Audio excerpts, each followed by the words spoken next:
Kakapasok lang ng Year of the Fire Horse at sa Binondo, Manila, parang walang pahinga ang saya. Pero sa gitna ng kasiyahan, nagbigay ng mensahe ang Chinese Embassy bago ang drone show at fireworks display.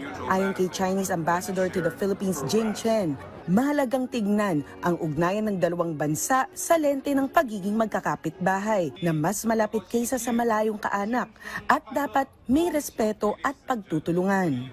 As the Chinese often say, close neighbors are better than distant relatives. So over the past decade, China has consistently been the Philippines' largest trading partner and the largest source of imports. So we strongly believe that we're neighbors, so we're friends. Dagdag pa ni Jing, bahagi rin ito ng mas malawak na direksyon, ang mas pinalalakas na people-to-people exchange at mas pinatatag ang komunikasyon ng magkabilang panig. Aniya, naibalik ang political dialogue sa pagtatapos ng Enero matapos itong mahinto ng mahigit isang taon. Palalawakin rin ang trade, investment at education talks. The Chinese embassy would keep its doors wide open for the engagement with all sectors in the Philippines to enhance mutual trust and understanding. I hope that all the people here will continue to serve as envoys and bridges of China-Philippines friendship by contributing to the steady growth of our bilateral relations. Sinabi naman ng Federation of Filipino-Chinese Chambers of Commerce and Industry Incorporated of FFCC-CII na ang selebrasyon ay mas nagiging makabuluhan dahil sa pagtutulungan ng Filipino-Chinese community at ng pamahalaang lungsod ng Maynila.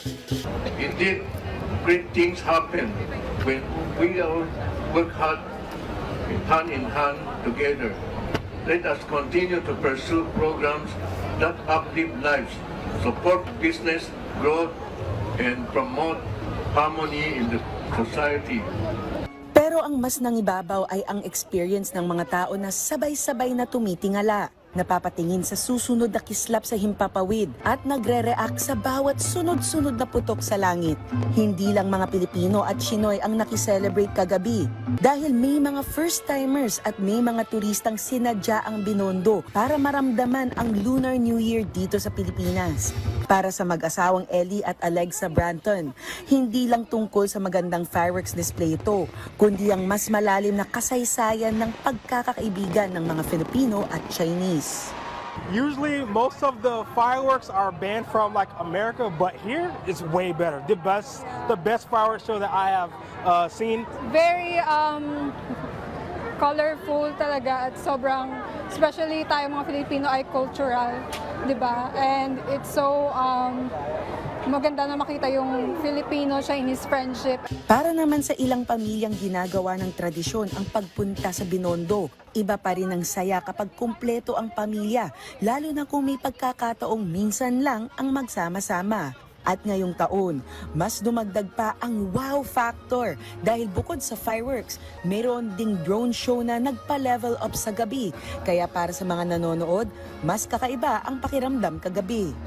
Yearly talaga kapag nandito kami sa Philippines, lalo na pag umuwi yung asawa ko from barko, talagang sineselebrate namin pag may time kaming mabuo. Talagang pumupunta kami dito sa Chinese New Year. There's a lot of fireworks. It was actually really cool, and the drones that was added in. That's the first time. I mostly see those videos on China. Sa bawat kislap sa langit ngayong Year of the Fire Horse, sabay-sabay din ang hiling ng marami. Mas masiglang taon, mas masaganang araw, at mas mapayapang kinabukasan. Denise Osorio, para sa Pambansang TV, sa Bagong Pilipinas.